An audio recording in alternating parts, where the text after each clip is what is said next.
Hello and welcome to this 30th episode of the Denver Homes Market Report. Time is flying by, and I cannot believe we have episode number 30 now on the books. This little idea started a couple of years back, and I just kind of kept putting it off. I mean, it is quite a commitment to publish a podcast every week. However, I have a lot of fun putting this project together for you. Once COVID hit, there was a bit of time there when we honestly were not sure which way this thing was going to go. We hunkered down while we all sort of muddled through what would be the best practice moving forward with this virus. We had so many questions regarding how it was transmitted and what we needed to do in order to keep safe. So for about a month, I had a little extra time on my hands and figured I'd make the best of that and finally figure out exactly how to launch a podcast. The rest is history. I've been publishing weekly ever since. My goal is to get the podcast published and out there every Thursday by 5 p.m. I've been pretty good about that thus far. This week, with this being our 30th show, I have decided to hold off going into our next neighborhood. Next week, we'll do a deep dive into the neighborhood of Cole. Instead, this week, I figured I'd share a bit of information with you. I have elevated my level of service when you choose to work with me, Ricky.schoonover of Mode Real Estate.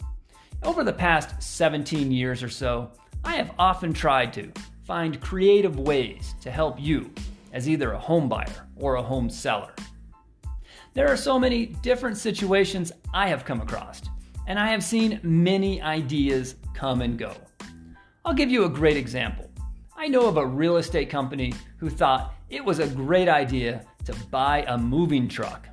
They then had their real estate brokerage name plastered all over the truck with a slogan that said something like, "Free use of this truck when you work with XYZ Real Estate." Well, who wouldn't like to use a free truck? I mean, if you're buying or selling a home, there's a good chance you're going to be moving soon. However, what happens when said truck has a leak and there is a huge rainstorm? The sellers moved all their worldly possessions into this truck, left it for the weekend. They were not scheduled to move into the new house till the following week. So they booked a hotel for the weekend out of town, figured they would have one last little stay at a resort before coming back and moving into their new home.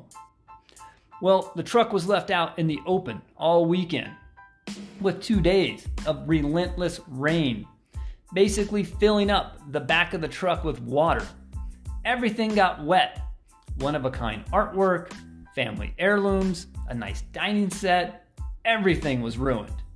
This truck was thought to have been such a great idea that the brokerage had gotten a bit complacent about proper insurance, contracts.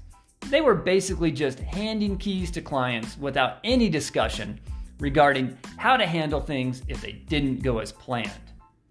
The intentions were noble, but the protections one might want to consider for everyone's sake were thrown by the wayside. Needless to say, this went south, and quickly. So, I don't think I'll be buying a moving truck with my name on it and letting people use it to move. I don't think that's going to be such a great idea and a great way to add value. I was with another company who offered to front you money to fix up your home before you sold, hopefully to net more money. This again seemed like a great idea, but what I figured out is that you, as the home seller, were actually simply filling out a credit card application. So why not just have you pick out a card of your own choice and apply to that? Perhaps you want vacation miles or cash back or 6 months interest-free. I mean, geez, you can Google credit card deals online and pick one that you like, not one that some company has set up in advance. So this whole let us pay up front and then we'll sell your home for more money was yet another idea that sounds good, but in practice, it was really a whole lot of nothing for you as my client. So my quest continued, and after working with a handful of clients in various situations, I think I've found something huge. When you are buying or selling a home, there are often times you need a place to stay, even if just temporarily. You may be my buyer who lives out of the area and only have a few days over a weekend or maybe even midweek to come into Denver and look at homes. Perhaps your job is allowing you a house hunting trip and you'll be here in Denver that week to hopefully look at your final list of favorites and put an offer in on your home. Maybe you own your own home and you are upsizing or you're downsizing. There is always this little bit of a dance where you need to close on your current home so you can get the money in order to close on your new home. Maybe it's a new build and you are waiting on the builder in the city to provide that certificate of occupancy so you can move in.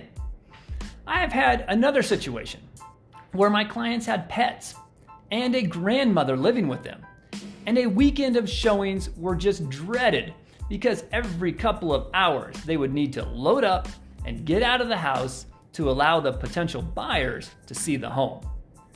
Then it really got ugly when that buyer never made the appointment. This happens all the time, and for any number of reasons. I had yet another deal, which was under contract, when we had a massive hailstorm, and my buyers were having to wait to buy the property until the insurance company and the seller could coordinate the repairs. In that situation, we actually allowed my buyer to move into his new home as a renter. I think his rent was somewhere like $1 a day or something silly, simply to actually create a rental agreement and contract. That worked out well. My client not only got a very updated interior, which had just been completed prior to that storm, but the exterior then got new siding, which he was able to have a say in the selection. It got a new roof and new windows. The trade-off was he had to live in a construction zone for a few weeks, but in the end, he had a pretty nice looking home and was already locked in with his offer price, so even with the house being all new, his purchase price didn't change. So I spoke to my husband and said, let's buy a home. Something centrally located, quaint but nice. We already know buying real estate is the best investment we have ever made. So we found a home in an area which we ourselves would love to live. So now I have a home which may be made available when you need it.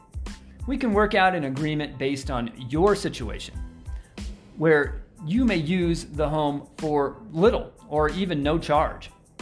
Now, I have thought about the rental truck fiasco I spoke of earlier, so we have figured out a way to do this in a way that ensures the home is being used to help my actual clients. This is not just a free home, it's actually a tool to help me better serve my clients and add value to their real estate experience based on whatever their specific needs might be. We'll do this correctly with an agreement with all parties and make sure it's a great addition to my list of services for my clients. If you have bought and sold homes before, I'm sure you could think back on your situations and having a place to stay and not have to go hunting for a hotel or random Airbnb, all the while you're trying to focus on buying your home. If you have not bought and sold real estate in the past, you may be able to avoid these often overlooked details. If you work with me, you can avoid some of the added stress. In addition to my 17 years plus experience, this is yet another value add I can bring to the real estate equation for you as my clients.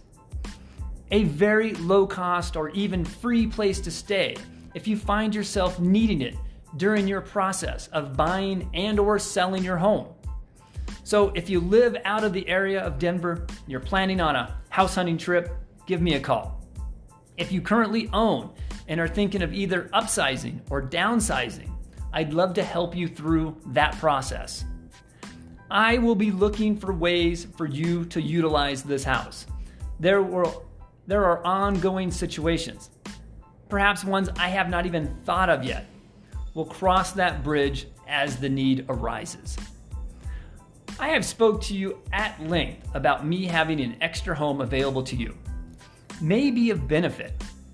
I look forward to working with you, whether that be with buying a home, selling a home, or both. Feel free to check out my website, www.denverhomesmarket.com, or call me direct, 720-688-5110. And of course, I always encourage you to tune in to my weekly podcast. You can simply ask your smart speaker, please play my podcast, the Denver Homes Market Report. I also keep hammering home on this virus outbreak. Please be safe out there. I assure you, when we work together, I will have sanitizer, masks, gloves. We will strictly follow all guidelines, whether you are a buyer or a seller. I'm going to do everything I can to keep you and your family safe. This virus is not going anywhere anytime soon. So we need to find ways to carry on with our lives as safely as possible. The last I heard, even with a vaccine, it's going to take another year or so before we get to a point where this virus starts to be held at bay. In the meantime, life is continuing on, and it's up to us to make the right decisions for ourselves and our family, and for those we interact with. We here at Mode Real Estate take that very seriously. I thank you for tuning in. Once again, this is Ricky.schoonover. Have a great week, and I do hope you'll tune in next week where we'll talk in depth covering Denver's Cole neighborhood.